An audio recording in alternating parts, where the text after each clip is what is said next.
throw it out there. And she says to me, you make me think. So we want to get our clients thinking so they can come up with their own conclusions.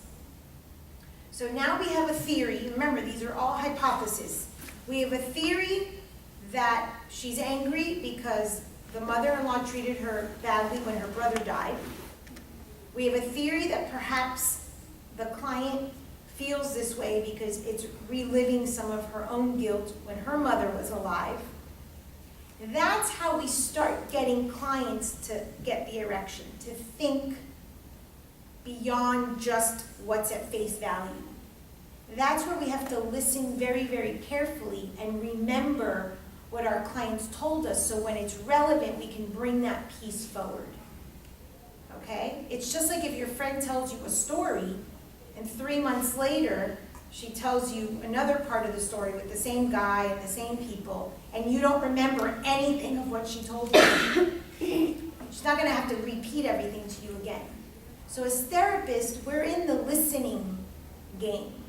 We're in the game of listening and remembering, writing down our notes, so that we can connect with this client.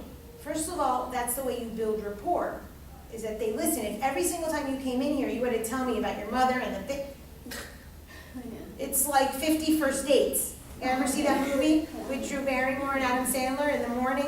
Every morning, she's got to watch the video to know everything that happened in their relationship up until that point. Can you imagine? We wouldn't get anywhere in therapy. It's an ongoing relationship, just like you have with your friends. And you listen to the client and what they're telling you, so that you can later start connecting the dots. So usually, when something comes up that is enraging a client, the way this client of mine is enraged, it is because there was another point in time where she experienced that same rage or that same anger. And we want to try to get them to connect the dots. Questions like, what are times that you can remember, hi, what are times that you can remember feeling this rage? What are times besides the jail? What is another time that you can remember being betrayed? Preferably from 0 to 7. Well, isn't that like 0 to 7? At 7, my brother came along. Okay, and you felt betrayed? Yeah, because I wanted a sister, but maybe I would have killed her by now. Okay. But no, but in that sense, it was more because like it's like you said before, that they pay more attention and now you're not like the center of attention. Okay. Like, it wasn't so much the being of center of attention. Between me and my brother, the jealousy on my part is the inequality. Like, he can get away with a lot more that I feel that she ever allowed me to do. Okay, but that betrayal came later. First was the fact that he was born. Oh no, that betrayal, right, that one, and then moving forward, when they found out he had that disability thing, then now he officially became like the one that was like all eyes on him. Okay, so the pedestal child. Right. Okay. So what I'm hearing is a betrayal starts when her brother is born. What betrayal exists there? What are some of the themes? Less attention to you, more attention on him. You feel betrayed, and I feel her because, like you were saying, from age 0 to 7, at the age of 7, my niece was born. And that's when everything changed. Like, I started having problems with school. That's when I started having therapists, and I couldn't focus, and everybody was more focused on her. And it's true. Yeah, those age of 0 to 7, some trauma is going to happen. In astrology, we call this the first Saturn cycle. Okay, so there's going to be something marked.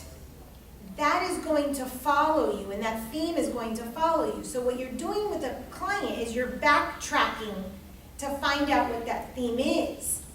So there's a difference, a very key difference between her story and your story. You were dethroned by a girl, and she was dethroned by a boy. That's one theme. So perhaps she will act more masculine, or value the masculine energy more, value the fact that value men or devalue men, treat men like shit, or where you might be in competition with other women. Maybe it has to do with your looks, maybe it has to do with getting a guy. That's how it's going to manifest, because there's a key difference here. Hers was a dethroning by a man, and yours was a dethroning by a woman. Don't minimize that. You don't minimize who dethroned you. What was the fear of your brother becoming more important or being the priority? What fear is associated with that?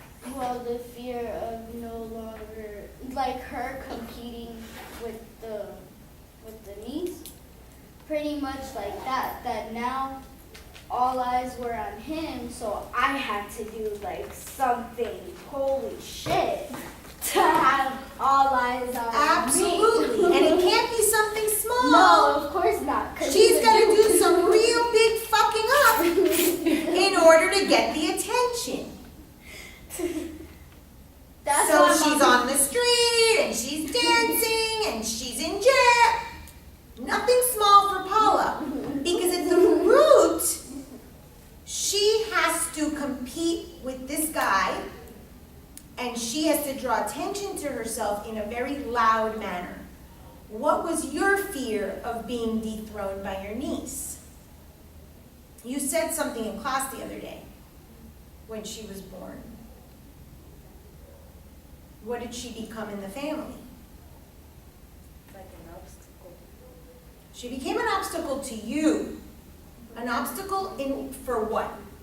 That everybody paid attention to her. I stopped being like the circle of attention. All eyes were on her. They put me aside. It changed a lot in my life. Okay. I started having trouble. Like everything before she was born, my life was perfect. I was doing good at school, and then I failed first grade. At 7 years old, I failed first grade. My mom started taking me to the doctors. They were all saying that I had problems, that I was crazy. I started having therapists. Oh It man. was like a flip. There's no It problem. feels like they're throwing shade at me. It Because I is. was the youngest one that was born and I took the attention. Okay, so you have a different thing where Yeah. you're the younger getting the attention, but it doesn't mean that you don't have a trauma. Listening to this, like, wow, did that how my sister felt? Because she would still, like, to get the attention, she would steal my food, Very, snatch very my possible. blankets. And thinking So about that it now. creates in you a different kind of trauma. Maybe where you don't feel safe, where all of a sudden this person that should protect you, an older sibling, is now against you. So all of a sudden the world doesn't feel very safe anymore. But there was no issue with her. She was simply crying out for help because they forgot about her. So Shayla, to be forgotten is going to be a really big problem. She's going to leave her way out, her fingerprint, her mark where she goes. So what are some ways in which you leave your mark, in which you try to be unforgettable? How do you improve? No, I'm just kidding. Yeah. I was. I don't know. What do you do every time when you meet a person or when you guys are at a family reunion? I stand out. Okay, Yeah. stand out. You have to stand out, but how? said- Right, stand how out. do you stand out? Do you dance, get on the I don't table? know. No, I mean, she Like- don't go all crazy. I you know, no sé cómo, I don't know how to explain it. Say it The in way that, Spanish and I'll translate. que me volví literalmente la pesadilla de todo el mundo. Because I You would became be it, super right? annoying. I would always try to cause everybody's attention, but not in the good way. Like, because the good way wouldn't really cause their attention because they had Gabby to do that. So then, Okay, so she became a nightmare. She said that. Pesadilla is nightmare. She literally became the nightmare so that she wouldn't be forgotten. This is not uncommon. And she said, I didn't do it in a good way.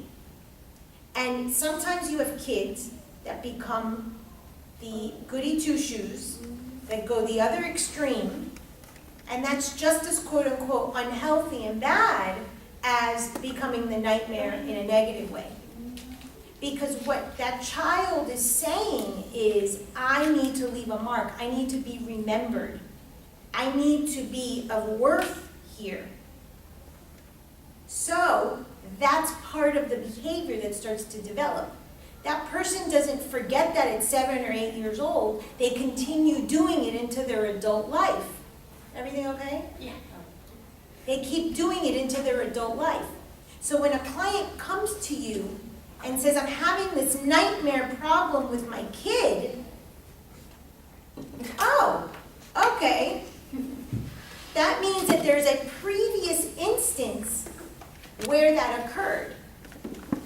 So what's this nightmare you have with your mother? what do you mean, like, this nightmare? Well, the other day you said that things aren't okay at home. Me and her are always fighting for Okay. everything. It doesn't matter what it is. Like my purse falls right now, and she'll make the biggest deal out of it, and we fight and we fight. When do Okay, you so start, the like, purse falls on the floor, sorry. You get into a fight. So out of every little thing, some nightmare is created. What is the purpose of that? Do you think that that's being created just because you're crazy? No. There's something there. There's a wound. She always tries to pull back and say that that I always try to that everything that I do is to make her feel bad. That she wishes that I was another way. That why do I have to be this way? Why do I have to be the way that I am? Why do I have to act the certain way that I act?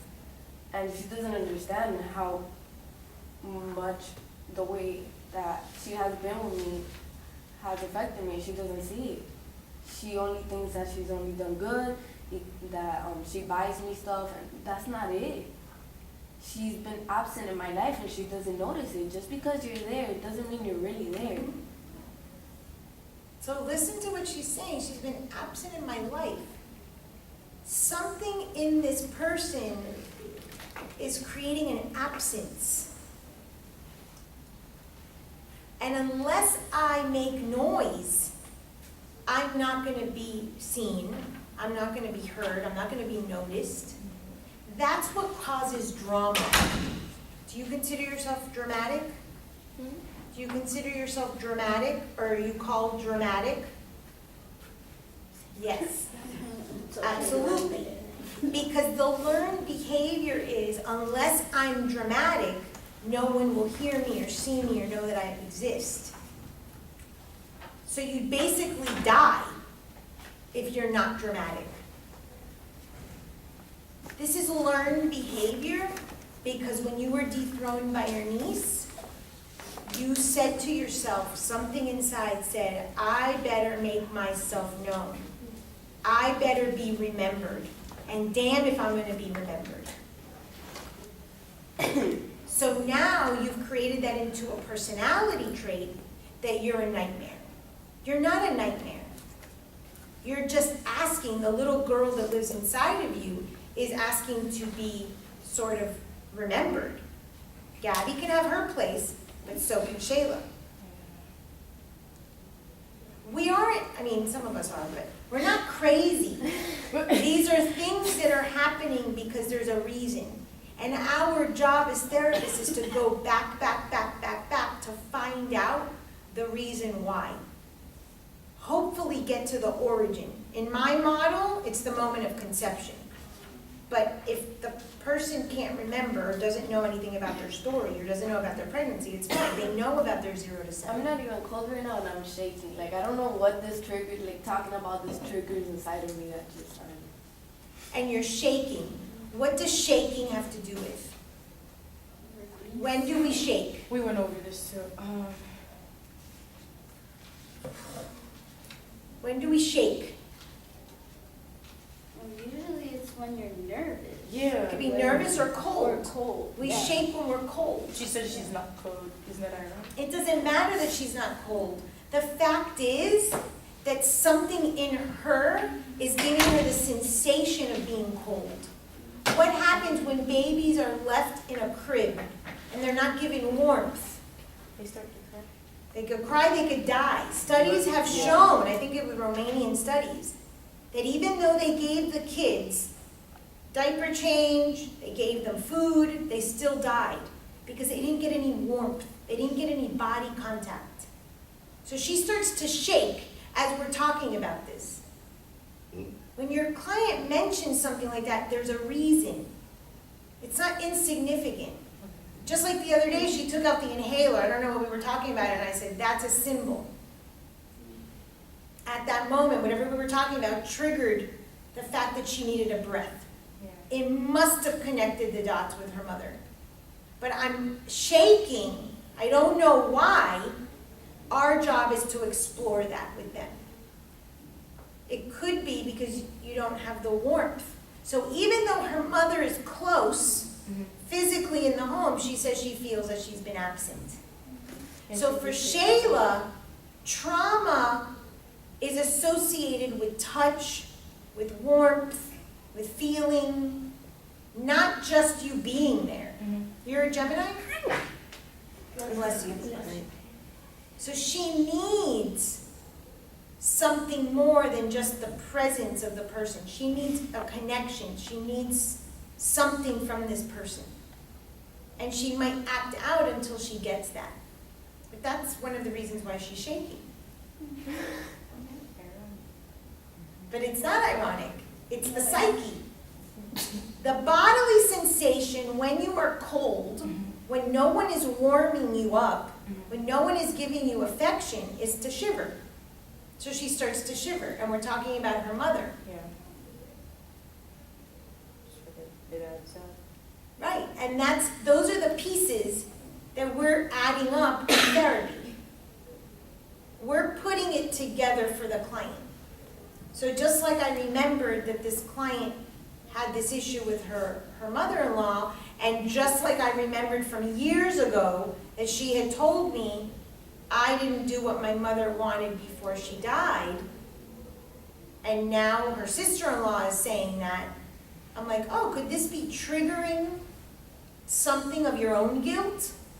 And she's like, I don't think so, but you make me think. So now I've planted a seed, and now that person's going to think about it. That's how you open up the mind to a person.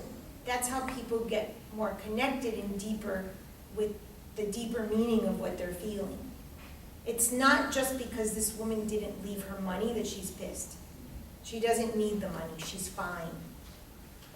My question would be, because you know how each client is different, how would you know with which particular question you're asking that's technically the seed that's being planted? Because you know you're asking questions, getting answers, exactly, like for example, in this case, you just planted the seed for Shayla.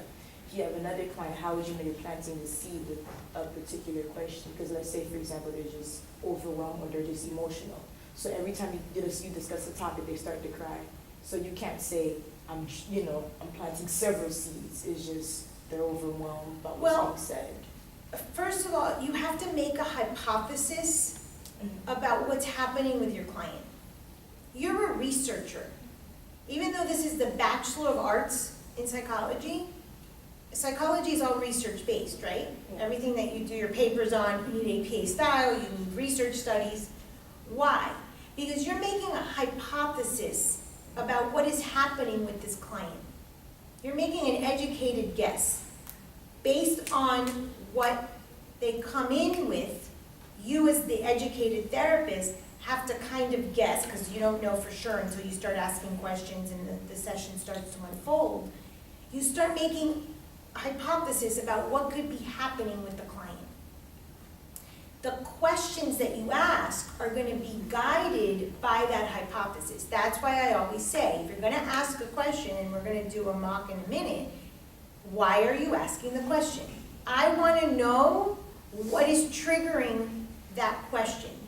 Why are you asking that client that particular question? Something, you hypothesize something. You don't ask a question just to ask a question.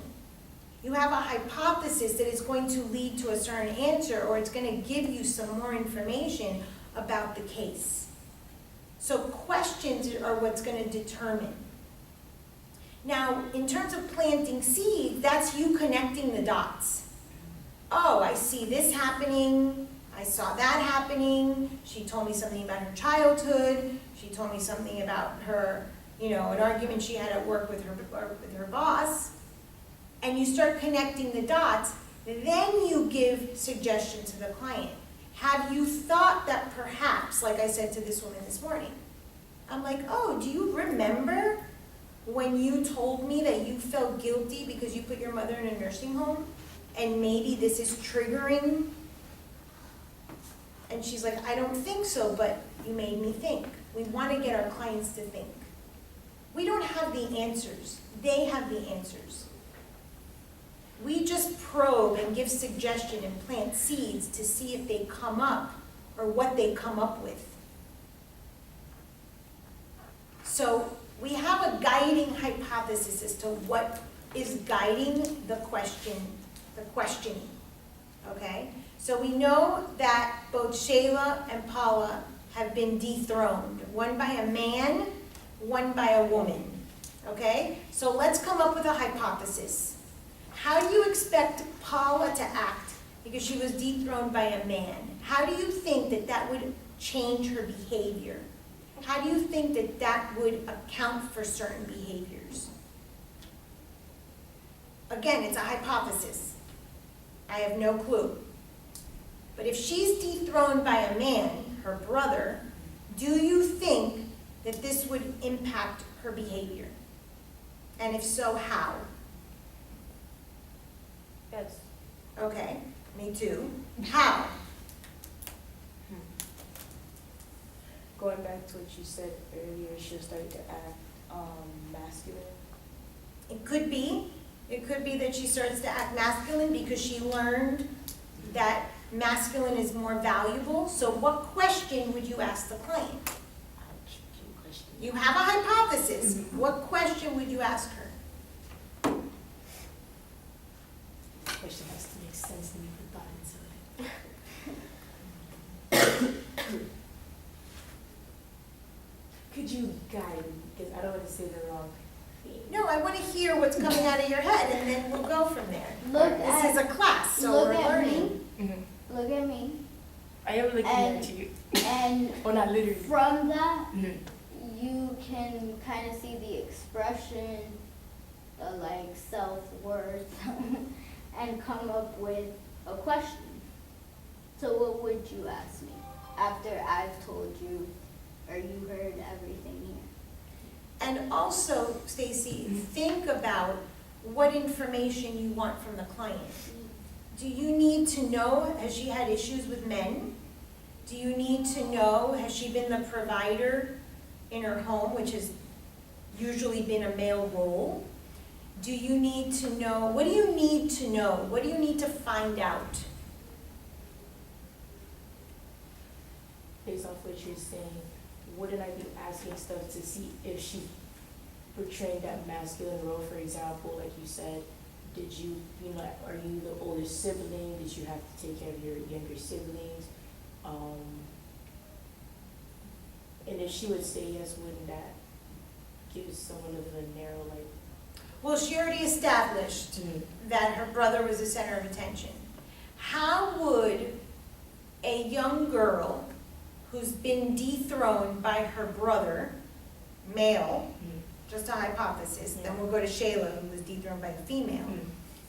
How do you think that might affect her actions? How do you think she might act in the world if now a man took her power? She'll feel worthless. Okay, she could feel worthless around who? Guys. Okay, so that's a question you might want to ask about relationships. How else do you think she would behave if a man took her power? I mean, I've seen this. I've seen females who would act, hurt, and then I'll see the complete opposite. They've grew in anger. Like if a guy would say something, they would be confident in standing up for themselves. I've seen that happen. So is that something that relates to the client? Yeah, and that's the question. Yeah. The question is to find out. So what can you ask Paula about the impact that being dethroned by a man has had in her life? And I would ask that question and she'll give a response. Well, I'm asking you, what would you ask her? Okay.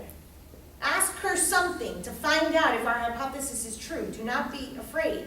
Our entire job is about asking questions. If you don't feel comfortable asking questions, you have to practice. Yeah. Asking the question is one thing. Asking the proper question. But there is no proper question. What if it's, what if you As long offend as the you have a client? hypothesis about where you're headed with that, like I did with this woman this morning. Okay. It's like Dr. Eby always says, when you ask a question, you have to know why you're asking the question. You don't just ask, when you say proper questions, there's no such thing as proper questions. What you have to do is say, why am I asking her this? Because if you just ask her, why is the sky blue, and you don't really care why it's blue, and then it's not gonna make any It's just a difference. pointless question. Okay? But it could be that a man taking her power could change the trajectory of her life. It could have impacted her. Maybe she's more of a go-getter. Maybe she's more successful. Maybe she's the moneymaker. Maybe she's the sole parent. Maybe she can't have a relationship that's healthy with a man. I mean, think of the things that if a guy takes your power would do to you. And you already have a reference, what you said, from experiences you've had with other women. So, and you said that they either become weaker, like any human, there's only two ways to go, Yeah. this way or this way. Yeah. So, Right. you have to move whatever way. So if your hypothesis says, I feel that she's going to be stronger, then you go with that and you say, well, I don't know, how does that make you feel, or what feelings come up when you think about your brother, or whatever, things like that. I don't have the answers either. I'm just like everybody else, but They're you just have to questions. try. You have to try, She and then can you'll be see. talking about relationships. You don't know who Jay's father is? No. Okay. Something she shared in session. I don't know who my son's father is. Do you think that's accidental? What is that saying? I want to wipe the man off the fucking planet. Because when I was 7 years old, a man dethroned me. She doesn't even want to know who her son's father is. Those dots are what we're connecting. So It's of even- course, It's even worse that when I'm in a relationship, I treat the guy like shit. I make him feel less than me, and they have told me. They're like the way you come off is too strong. Like, you definitely have an issue with guys. Because I tell them right off the bat, you do know I don't technically need you monetarily. Like, I can handle my own. I'm looking for a serious relationship with someone who's actually gonna give a shit about me. As because opposed, her issue Yeah. wasn't financial. yeah, Her issue was emotional. Her parents forgot about her when her brother was born. So what she's asking this guy in a very masculine, abrasive, bullying way give me is, some love. if I push you, if I push your buttons, if I XYZ, are you still gonna be here? Because FYI, this is not what she's saying, my parents checked the fuck out and they went to take care of my brother. So she is pushing these men. She's pushing these men to test them. And who are the men? The men are her parents. The men are symbolic of the parents. So I'm going to totally push all of your buttons to prove my parents right that you're gonna leave me. Because that's what my parents did. So that's why she maintains, she's this high, but she maintains this aggression and this attitude and this bully, but she's a mushball. You see, she cries for everything. But she's not allowed. She was taught with her brother being born that men are superior, that men have more power, that men have more importance. So she hasn't chosen to change her gender, but she's chosen to take on masculine qualities. Very, Yeah. so you